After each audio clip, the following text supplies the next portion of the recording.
বিসমিল্লাহির রহমানির রহিম। আলহামদুলিল্লাহ। মহান আল্লাহ তাআলার লাখো কোটি শুকরিয়া যে মহান রব্বুল আলামিন আমাদেরকে এ পর্যন্ত নিয়ে এসেছেন। আলহামদুলিল্লাহ। তো গত ক্লাসে আমরা আমরা একটা পড়ার আমাদের বিশেষ করে আমাদের কোরআন মাজিদে একটা হরফের উপর 29টি হরফ আমরা পড়েছি এবং এই হরফগুলোর মধ্যে কি কি হতে পারে সবগুলাই আমরা পড়েছি। হরকত পড়েছি, জবর, জের, পেশ। হ্যাঁ, এর পরবর্তীতে দুই জবর, দুই জের, দুই পেশ। হুম। এরপরে হলো খাড়া জবর, খাড়া জের, উল্টা পেশ। এর পরবর্তীতে হলো জজম, তাসদিদ। হ্যাঁ, এই সবগুলা বিষয় আমরা পড়েছি। তো হরফও পড়েছি এবং এই সবগুলা বিষয় আমরা পড়েছি। তো এইগুলাই হরফের উপরে নিচে হয় এবং এগুলা দিয়ে আমরা মশক করেছি। তো আমাদের মূল অবয়ব, মূল স্ট্রাকচার, মূল ফাউন্ডেশন আমাদের হয়ে গেছে। এখন আমাদের হলো কারুকার্য, জিনাত, সৌন্দর্য। হ্যাঁ, এখন আমরা সৌন্দর্য নিয়ে মেহনত করা।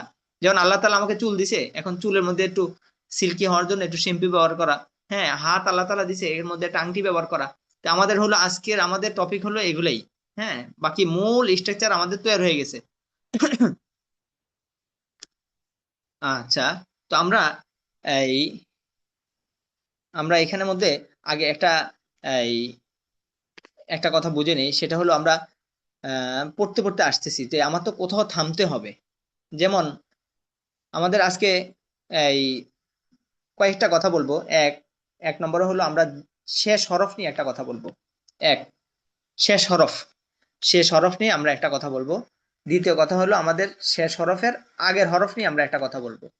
হ্যাঁ, শেষ হরফের আগের হরফ নিয়ে একটা কথা বলবো। এর মধ্যে দুইটা পয়েন্ট থাকবে। হুম। তাহলে আমাদের আজকে আলোচনা বিষয় হলো দুইটা। এক, শেষ হরফ নিয়ে একটা কথা বলবো। হ্যাঁ। এর পরবর্তীতে দ্বিতীয় নম্বর কথা বলবো হলো এই দ্বিতীয় নম্বরের মধ্যে দুইটা পয়েন্ট থাকবে। এর পরবর্তীতে আমরা তৃতীয় আরেকটা বিষয়ে আলোচনা করব। হ্যাঁ, সেটা হলো একেবারে একেবারে শেষের দিকে। তো আমরা খুব ভালো করে খেয়াল করি। বিসমিল্লাহির রহমানির রহিম। আমরা আহ পড়তে পড়তে আসতেছি। যেমন আমরা বাংলা যখন পড়তে পড়তে আসছি তখন একটা দাঁড়ি থাকে বা একটা কমা থাকে। হ্যাঁ। তো আমরা তো পড়তে পড়তে আসতেছি, কোথাও না কোথাও তো আমাদের থামতে হবে। হ্যাঁ। তো আমরা যেই হরফের মধ্যে গিয়ে থামবো, হ্যাঁ, যেই হরফের মধ্যে গিয়ে আমি থামি না কেন, যেমন আমি পড়তে পড়তে আসতেছি বিসমিল্লাহির রহমানির রহিম, এই যে শেষ হরফে যখন আমি থামবো, তো শেষ হরফটার মধ্যে, যেমন আমি শেষ হরফের মধ্যে যে আমি থামি, তো এখানে হয়তো একটা জবর, একটা জের, একটা পেশ, অথবা দুই জবর, দুই জের, দুই পেশ, অথবা ওই হরফের মধ্যে খাড়া জবর, খাড়া জের, উল্টা পেশ। হ্যাঁ, অথবা ওইটার মধ্যে জজম বা তাসদিদ। এছাড়া তো আর কিছু হতে পারে না। হ্যাঁ। তো এই সর্বক্ষেত্রে আমার মনে রাখতে হবে, এই সর্বক্ষেত্রেই আমি যেই হরফের মধ্যে গিয়ে আমি থামবো, সেই হরফের মধ্যে আমি মনে মনে মনে মনে কি করে দিব, জজম বানিয়ে দিব। মনে মনে জজম বানিয়ে দিব। হ্যাঁ, যেই কোনো ক্ষেত্রেই আমরা যখন দৌড় দেই, দৌড়ের গতিও যখন আমরা থামি তখন আমাদের কিছু নিয়ম আছে। এইভাবে থামতে হয়। গাড়ি যখন আমরা খুব রানিং এ চলি, এরপরে থামার সময় আমাকে কত নম্বর গিয়ারে নিয়ে রাখতে হবে, কিভাবে এই ইয়াটা করতে হবে। হ্যাঁ, অ্যাক্সেলারটা কিভাবে নাড়তে হবে, তখন ওই বিষয়গুলো আমার ক্লিয়ার থাকে। তো ঠিক তেমনি ভাবে আমি পড়তে পড়তে আসতেছি, আমি যেখানে থামবো, তো থামার ক্ষেত্রে কিছু নিয়ম আছে। সেটা হলো সর্বক্ষেত্রে আমি কি করে দিব, মনে মনে কি করে দিব, যাই থাকুক সর্বক্ষেত্রে মনে মনে জজম করে দিব। শুধুমাত্র একটা জিনিস মনে রাখবো, দুই জবর আছে কিনা, দুই জবর আছে কিনা। তো দুই জবর যখন থাকবে, তখন সেখানে আমি এক আলিফ টেনে পড়বো। যেমন হামজা ইয়াজের ই, মিম আলিফ জবর মা, ই মা, নুন দুই জবর নান, ই মা নান। এই শুধু দুই জবরের ক্ষেত্রে আমি কি করব, এখানে নান, এখানের মধ্যে দুই জবর মিলে একটা টান হয়ে যাবে, ই মা না। হ্যাঁ, তাহলে এই একটা কথা গেল। তো আমরা শেষ হরফে যাই থাকুক তাই থাকুক মনে মনে কি করে দিব, জজম করে দিব। শুধুমাত্র দুই জবরের মধ্যে আমরা এক আলিফ টেনে পড়বো। এটা হলো অক্ফ করার ক্ষেত্রে, আমি থামার ক্ষেত্রে। বাকি আপনি যদি অক্ফ না করেন, আপনি যদি নর্মালি পড়েন তারপরও হবে, কোনো সমস্যা নাই। আপনার অক্ফ করিয়েন না, আপনি এমনি পড়েন। আচ্ছা, এই গেল আমাদের এক কথা। হ্যাঁ, শেষ হরফ নিয়ে একটা কথা বললাম। শেষ হরফ নিয়ে, এই হলো আমাদের শেষ হরফ নিয়ে একটা কথা বললাম। খুব ভালো করে মনে রাখেন। শেষ হরফ নিয়ে কথাটা আবার বলতেছি, যে হরফের মধ্যে গিয়ে আমরা থামবো, সেই হরফের মধ্যে আমরা মনে মনে জজম দিয়ে দিব। এবং শুধুমাত্র দুই জবরের ক্ষেত্রে আমরা কি করব, এক আলিফ টেনে পড়বো। যেমন বারদান থেকে বারদা, নাস্তন থেকে নাস্ত, হ্যাঁ, রব্বান থেকে রব্বা। হ্যাঁ, আচ্ছা, এ হলো শেষ হরফ নিয়ে আমরা কথা বললাম। আল্লাহু আকবার। আচ্ছা, একটা কথা জেনে আসছে, এখান থেকে আবার হঠাৎ করে ছুটে গেছে। আচ্ছা, ঠিক আছে। এর পরবর্তীতে আমরা এবার শেষ হরফের শেষ হরফের আগের হরফ নিয়ে একটু কথা বলি। শেষ হরফের আগের হরফ নিয়ে, তো এখানের মধ্যে আমাদের দুইটা পয়েন্ট বলছিলাম। দ্বিতীয় আলোচ্য বিষয় সেটা হলো, আমরা যেই হরফের মধ্যে থামবো সেই হরফের মধ্যে আমরা তো মনে মনে কি করে দিব, যজম করে দিব। যেমন আপনাদের সাথে এই যে যজম করে দেওয়া, এটা কিন্তু আপনাদের সাথেও পরিচিত। যেমন আমরা কিন্তু প্রত্যেকের নামে শেষেই কিন্তু আমরা যজম দিয়েই পড়ি। যেমন আমরা আমরা যে প- আ- আমরা যেমন আমরা আমরা বলি যে মিজান ভাই, এই যে মিজান ভাই, আমরা মিজানও বলি না, মিজান ভাই। হ্যাঁ, সবার নামের শেষে কিন্তু আমরা যজমে দিয়ে পড়ি। এর পরবর্তীতে আমাদের শাহজালাল ভাই, শাহজালাল বলি না, শাহজালাল ভাই, শেষ হরফে যজম দিয়ে দিচ্ছি। আমরা কিন্তু প্রত্যেকের নামের শেষে কি করছি, আমরা অক্ফ করছি। হুম, শিয়াবুদ্দিন ভাই, হ্যাঁ, ফাইসাল ভাই, হ্যাঁ, আরমান ভাই, আরমান বলি না, হ্যাঁ, সাগর বলি না, সাগর ভাই। হ্যাঁ, আচ্ছা, আশা করি বিষয়টা সবার ক্লিয়ার হয়েছে। এবার আসি দ্বিতীয় দ্বিতীয় যে আলোচ্য বিষয়, যে এবার হলো আমাদের শেষ হরফ নিয়ে আমাদের আলোচ্য বিষয় শেষ হলো, যেখানে আমরা থামবো। এবার শেষ হরফের আগের হরফ নিয়ে আমরা কথা বলি। তো শেষ হরফের আগের আগের হরফ নিয়ে আমি দুইটা কথা বলছিলাম, যে আমি দুইটা কথা বলবো। তো এটার মধ্যে দুইটা পয়েন্টের মধ্যে প্রথম পয়েন্ট যেটা, সেটা হচ্ছে, আমরা শুরুর দিকে একটা কথা পড়ছিলাম, লিন অর্থ তাড়াতাড়ি পড়া, লিনের হরফ দুইটি, জবরের বাম পাশে যজমালা ওয়াও লিনের হরফ, জবরের বাম পাশে যজমালা ইয়া লিনের হরফ। হ্যাঁ, যজমালা ওয়াও ইয়া এগুলা কিসের হরফ, লিনের হরফ। জবরের বাম পাশে যেমন হামজা ওয়াও জবর আও, হামজা ইয়া জবর আই, আও আই, হ্যাঁ, বাও বাই, তাও তাই, তাও সাই, যাও যাই, এরকম এই লিনের হরফ। তো বলছিলাম এটা তো যজমের নিয়মের মতোই। তো এটাকে ভিন্নভাবে আলোচনা ওইখানে কেন করছি বলছিলাম, পরে গিয়ে আপনাদেরকে বুঝাবো এটাকে আবার ভিন্নভাবে কেন আলোচনা করলাম।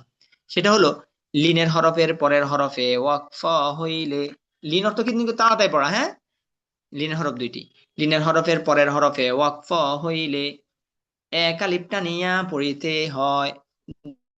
খ ওয়াও জবর খাও, ফা দুই পেশ ফুন, খাও ফুন, অক্ফ হলে খাউফ। নুন ওয়াও জবর নাও, মিম দুই পেশ মুন, নাও মুন, অক্ফ হলে নাউম। হ্যাঁ, একটা টান হইতেছে। কফ পেশ কো, রয়া জবর রয়, কোরাই শিন দুই যে শিন, কোরাই শিন, অক্ফ হলে কোরাইশ। সদ ইয়া জবর সই, ফা দুই পেশ ফুন, সই ফুন, অক্ফ করলে সইফ। বা ইয়া জবর বাই, তা দুই পেশ তুন, বাইতুন, অক্ফ করলে বাইত। আশা করি সবার ক্লিয়ার। হ্যাঁ, একেবারে সহজ না? এবার দ্বিতীয় বিষয় আলোচনা করি। হ্যাঁ, মাশাআল্লাহ। এই যে এটা আপনাদের পড়ার দরকার নাই, দেখারও দরকার নাই। হ্যাঁ, এটা হলো নিয়মটা দেখার দরকার নাই আর কি, বাকি ওটা দেখতে পারেন, কোনো সমস্যা নেই। কারণ হলো নিয়মটা দেখলে আপনাদের একটু বেশ লাগতে পারে, এটা নিয়মের কোনো দরকারই নেই এই নিয়মটা। আচ্ছা, ধরেন আমরা এরপরে দেখেন এখানে, আমরা আপনাদের মনে মনে প্রশ্ন আসতে পারে যে হুজুর, লিনের হরফ তাড়াতাড়ি পড়তে হয়, কিন্তু লিনের হরফের পরের হরফে যখন অক্ফ করলেন, একালিপ টেনে পড়লেন। হ্যাঁ, তাহলে মাদ অর্থ তো, মাদের হরফ তো টেনে পড়তে হয়। এখন মাদের হরফের পরের হরফে যদি আমরা অক্ফ করি, তখন আমাদের করণীয় কি? এইবার করণীয় নিয়ে কথা বলছি। এইগুলো কিন্তু সব হলো শেষ হরফের আগের হরফ নিয়ে কথা। শেষ হরফ নিয়ে কিন্তু আলোচনা করছি, শেষ হরফে যজম দিয়ে দিব। হ্যাঁ, আচ্ছা। তাহলে এবার হলো মাদের মাদের হরফের পরের হরফে ওয়াকফ হইলে মাদে আরজি, মাদে আরজি তিন আলিফ টানিয়া পড়িতে হয়। হ্যাঁ, যেমন ওয়াও জবর ওয়ালাম জেল্লি, ওয়ালিয়া জবর ইয়া, ওয়ালিয়া দালিয়া যে দিনুন জেন্নি, ওয়ালিয়া দিনি। এই আমাদের আজকে অনেক ভাই এখানের মধ্যে হিমশিম খাইবেন আপনাদের। মনে হবে হায়রে, আমরা কি কঠিন মধ্যে চলে গেলাম। আরে হুজুরি কি জানি কত নিয়ম পড়াইতেছে, ইজহার, কতগুলা নিয়ম। হ্যাঁ, মধ্যে আরজি, মধ্যে মধ্যে লিন। হ্যাঁ, আপনার নিয়মগুলো যদি কারো কোনো ভাইয়ের যদি কষ্ট হয়, তাহলে আপনার এই নিয়মগুলো দরকার নেই। আপনি অক্ষ না ছাড়, আপনি অক্ষ করিয়েন, এমনি পড়েন, সমস্যা নেই। হ্যাঁ, কিন্তু ভয় পাওয়া যাবে না। হ্যাঁ, মানুষকে কিন্তু মানুষের ভয়ে শেষ করে। ওই আমাদের গ্রামের ভাষায় একটা কথা বলে যে মনের বাঘে খায়, বনের বাঘে খায় না। হ্যাঁ, একেবারে সহজ একটা বিষয়। হ্যাঁ, একেবারে সহজ একটা বিষয়। তো এটা ভালো করে খেয়াল করি আমরা। ওয়ালিয়া দালিয়া যে নুন যে নি ওয়ালিয়া দিনি, আপনি এইভাবে পড়েন। হ্যাঁ, কিন্তু এখানে যদি আমি অক্ফ করি তখন কি করতে হবে? ওই যে এক আলিফটাকে তিন আলিফ টান দিতে হবে, ওয়ালিয়া দিন। যেমন আপনার নামের মধ্যে আপনি টান দেন। হ্যাঁ, যেমন আমাদের আব্দুল আজিজ ভাই, আমাদের আব্দুল আজিজ। হ্যাঁ, সবার নামের শেষে কিন্তু আমরা এই এরকমই করতেছি। হ্যাঁ, আচ্ছা। এরপর আইন জবর আ জয়া যে জি, আজিম মিম দুইজের মিন আজিমিন, অফলে আজিম, ওই এক আলিফটাকে তিন আলিফ টান দিবেন আর কি। হ্যাঁ, এই জন্য আমি বলছিলাম যে আমাদের যতগুলা টান হবে এই মাদের হরফ গুলাই কখনো তিন আলিফ কখনো চার আলিফ। এই জন্য মাদের হরফ গুলাকে মনে রাখা। ইয়াসিন জবর ইয়াস্তা, ওয়া জবর তাও, ইয়াস্তা উফা, ওয়া পেশ ফু, নুন জবর না, ইয়াস্তা উফু না, অফলে ইয়াস্তা উফুন। এরপরে জালাল জা তাজে তিজা, তালাম যে তিল জা তিল, আইন জের আই মিম আলি জোর মা, আইমা দাল জে দি, জাতিল ইমাদি, অফলে জাতিল ইমাদ। আল্লাহু আকবার। আচ্ছা, তাহলে এই যে এখানের মধ্যে দুইটা পয়েন্ট, হ্যাঁ, সবার বুঝে আসছে। হ্যাঁ, তাহলে আজকে বলছিলাম যে দুইটা বিষয় আলোচনা করব। হ্যাঁ, তো এক নম্বরে কি করলাম? সর্বশেষ হরফ নিয়ে আলোচনা করলাম, শেষ হরফে কি করে দিব? মনে মনে জজম করে দিব। এরপর বলছিলাম দ্বিতীয় আরেকটা বিষয় আলোচনা করব। তো দ্বিতীয় আরেকটা বিষয়, এখানের মধ্যে দুইটা পয়েন্ট। এক হলো যে হরফে আমরা অক্ফ করব, থামবো, সেই আগের হরফে যদি লিনের হরফ থাকে তাহলে এক আলিফ টেনে পড়বো, আর যদি মাদের হরফ থাকে তাহলে তিন আলিফ টেনে পড়বো। হ্যাঁ, তাহলে এই পর্যন্ত। এরপর বলছিলাম শেষে গিয়ে আপনাদেরকে আরেকটা কথা বলবো, সেটা হলো একটা সাদা পেজ হলে আপনাদের লিখতে ওটার মধ্যে আপনাদের জন্য সুবিধা হতো। আচ্ছা, আমি অডিওটা অফ করে আমার ওই ইয়াটা নিয়ে আসি। জি।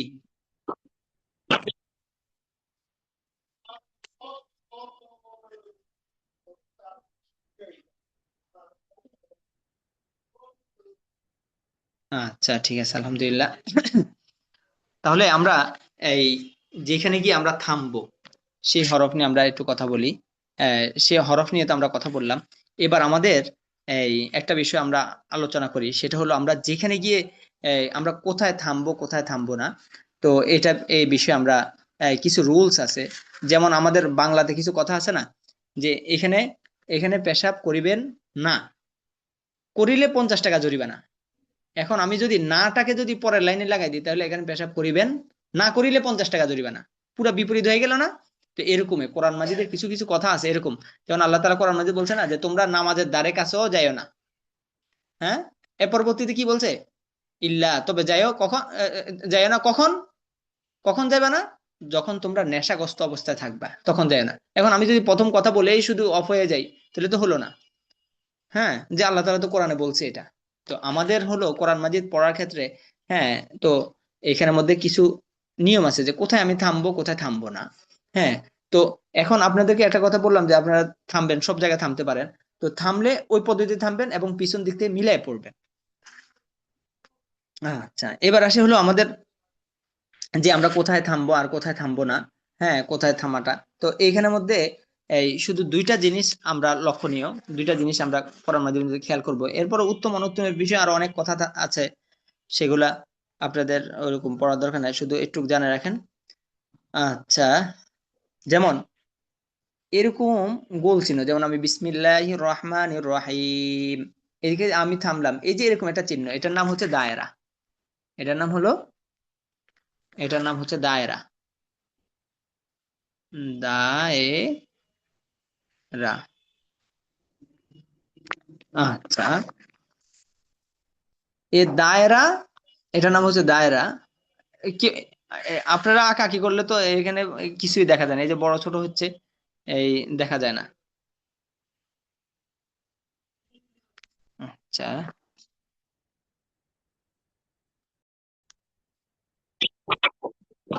আচ্ছা, তো দেখেন এখানের মধ্যে খেয়াল করেন, এখানের মধ্যে আমরা পড়তে পড়তে আসতেছি। হ্যাঁ, এই চিহ্নটার নাম হচ্ছে দায়রা। হ্যাঁ, তো আমরা পড়তে পড়তে আসতেছি, হঠাৎ করে দেখলাম মাঝখানের মধ্যে এরকম একটা ছোট্ট মিম লেখা।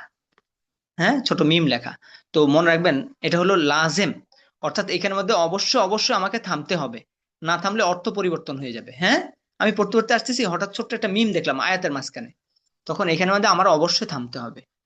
এরপরে দ্বিতীয় প্রকারে আসি। হ্যাঁ, আমি পড়তে পড়তে আসতেছি, পড়তে পড়তে আসতেছি, হঠাৎ দেখলাম এর মাঝখানে ছোট্ট একটা লা আসলো।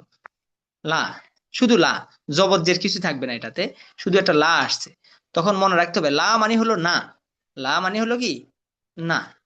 যেমন লা ইলাহা ইল্লাল্লাহ, আল্লাহ ছাড়া কোনো মাবুদ নাই, লা মানে না। তো এর যখন লা থাকবে তখন এখানে আমাকে অবশ্যই অবশ্যই থামা যাবে না। এই দুইটা জিনিস হচ্ছে আমাদের জন্য লাজিম। হ্যাঁ, এখানে এখানে অবশ্যই অবশ্যই আমাকে থামতে হবে, এখানে অবশ্যই অবশ্যই আমাকে থামা যাবে না। আর বাকি যতগুলো আছে সবগুলোর ব্যাপারে উত্তম অনুত্তম আরো অনেকগুলো বিষয় আছে, শুধু আমাকে মনে রাখতে হবে এই দুইটা জিনিস মনে রাখবেন। আর বাকি সর্বক্ষেত্রে আপনাদের এখতিয়ার, আপনাদের ইচ্ছা, চাইলে আপনি থামতে পারেন, চাইলে আপনি পড়ে চলে যেতে পারেন, আপনার ইচ্ছা। আশা করি বিষয়টা সবার ক্লিয়ার, বুঝে আসছে। প্রথম কথা হলো মিম থাকলে অবশ্যই অবশ্যই থামতে হবে, লা থাকলে অবশ্যই অবশ্যই থামা যাবে না, আর বাকি সর্বক্ষেত্রে আপনার ইচ্ছা। এইগুলো হলো এই, আপনি পড়তে পড়তে আসছেন আয়াতের মাঝখানে কিছু এরকম চিহ্ন থাকবে, এই হলো একটা বিষয়। হুম। এর পরবর্তীতে আমরা এই আরেকটা লেখা থাকতে পারে, সেটা হলো কি এরকম, এই যেমন এই সেক্তা, সিন কাপ তা, সেক্তা, এরকম সেক্তা লেখা থাকে। তো সেক্তা জায়গার মধ্যে কি করতে হয়, সেক্তা জায়গার মধ্যে আপনি পড়তে পড়তে আসতেছেন, শুধু এখানের মধ্যে কি করে দিবেন, আওয়াজটা 2 সেকেন্ডের জন্য অফ হয়ে যাবে, বাকি নিঃশেষ ফালাবেন না। যেমন কাল্লা বাল রনা, হ্যাঁ, কাল্লা বাল রনা। এর পরবর্তীতে আমরা সূরা ইয়াসিন আছে মিম্মা রকাদিনা হাদা, এরকম থাকলে এটা এটা এটা কোনো, এটা মনের বাকি আমি আপনাদেরকে আরেকটা জিনিস বলে দিই, এটা আপনাদের ভুলে গেছি। সেটা হলো এই যে আমি উপরে যে 3টা কথা বললাম, ওই 3টা কথাই মূল পয়েন্ট। হ্যাঁ, বাকি এখন যে কথাগুলো বলতেছি এগুলো ওই যে আপনাদের ইচ্ছা অনিচ্ছার মধ্যেই। হুম। আমি প্রথম যে 3টা কথা বলছি, লা দেখলে অবশ্যই অবশ্যই থামা যাবে না, মিম থাকলে অবশ্যই অবশ্যই থামতে হবে, আর বাকি সর্বক্ষেত্রে আপনার এখতিয়ার। এই এখতিয়ার গুলার মধ্যে দুই একটা বিষয় নিয়ে একটু আলোচনা করতেছি, ওই মূল কথা কিন্তু আপনারা মনে রাখবেন। আচ্ছা, এসে একটা। এর পরবর্তীতে আরেকটা জিনিস হলো এরকম এরকম দশমিকের মতো এরকম একটা চিহ্ন, আপনি পড়তে পড়তে আসতেছেন এরকম একটা চিহ্ন আসছে, আবার পড়তে পড়তে আসছেন, তাহলে পর যখন একটা দেখবেন পরে মনে করবেন যে আরেকটা আছে, সামনে আরেকটা আছে এরকম। তখন কি করতে হবে, এটা যদি আপনি থামেন তাহলে এখানে আপনি থামবেন না। হ্যাঁ, এখানে যদি থামেন, হ্যাঁ, এখানে থামলেন, তাহলে এখানে থামবেন না, এখানে পড়ে চলে যাবেন। আবার যদি এখানে এখানে পড়ে চলে গেলেন তাহলে এখানে থামবেন। হুম, এখানে থামবেন। এই গেল একটা কথা। এগুলো আপনার ইচ্ছা অনিচ্ছার মধ্যে কিন্তু, তারপর আমি বলে দিচ্ছি আর কি। আচ্ছা, এরপর আসি। এর পরবর্তীতে আমরা আসি, যেমন আমি পড়তে পড়তে আসতেছি, তো এখানের মধ্যে এরকম একটা সোয়াদ আসছে। হ্যাঁ, এটাকে বলা হয় অক্ফর নাভি। কি বলা হয়? অক্ফর নাভি। তো এখানের মধ্যে এই অক্ফ করলে এই অনেক অনেক বরকত আছে, এখানে অক্ফ করাটা অনেক বরকতপূর্ণ। হ্যাঁ, এটা অক্ফর নবী মানে অক্ফর নবী সাল্লাল্লাহু আলাইহি সাল্লাম, সোয়াদ দিয়া সাল্লাল্লাহু আলাইহি সাল্লাম বুঝাইছে। এরপর আমি পড়তে পড়তে আসতেছি, দেখলাম আইন আসছে, আইন। হ্যাঁ, আইন আসছে, তো এটা হলো, হ্যাঁ, এটাকে বলা হয় অক্ফে জিব্রাইল।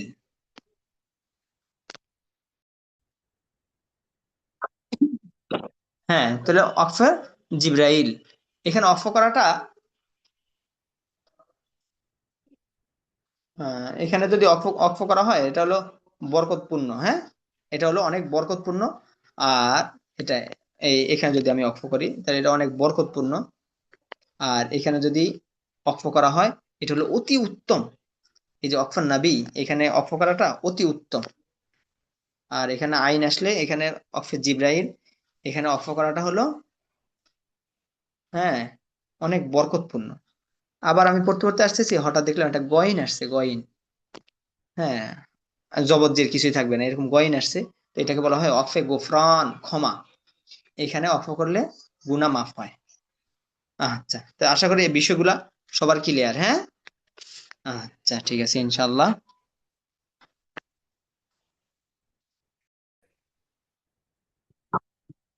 আচ্ছা, তো আমাদের এই একজন ভাইয়ের প্রশ্ন, এটা হলো খুব জরুরি একটা বিষয়, সেটা হলো যে আমি পড়তে পড়তে আসতেছি, এই যে আমি বললাম যে লা লা আসছে, কিন্তু এখানের মধ্যে থামা যাবে না, কিন্তু আমি হঠাৎ এখানে থেমে গেলাম, ঘটনাক্রমে থেমে গেলাম, তখন আমার করণীয় কি? করণীয় হলো আমি যেহেতু এখানে থামছি, তো পিছন দিক থেকে আমি মিলাই আসবো, মিলাই পড়ে চলে যাব। হুম। আবার পড়তে পড়তে আসতেছি মিম, আমি এখানে কি করলাম, পড়ে চলে গেলাম, তখন আমার করণীয় কি? তখন করণীয় হচ্ছে আমি ওই পিছন দিক থেকে পড়ে আইসা আবার এখানে থামলাম, এরপর আবার এখান থেকে পড়লাম। এই হলো নিয়ম। হ্যাঁ, তাহলে এই দুইটা জিনিস আমাদের মনে রাখতে হবে। হ্যাঁ, আচ্ছা, তো সর্বোপরি আমাদের আজকে আমরা কি পড়লাম? মূল কথা হলো আমরা যেই প্রথম প্রথম কথা বলি, শেষ হরফ নিয়ে আমরা বললাম। শেষ হরফের মধ্যে যাই থাকুক তাই থাকুক, সর্ব অবস্থা আমরা মনে মনে যজম দিয়ে দিব।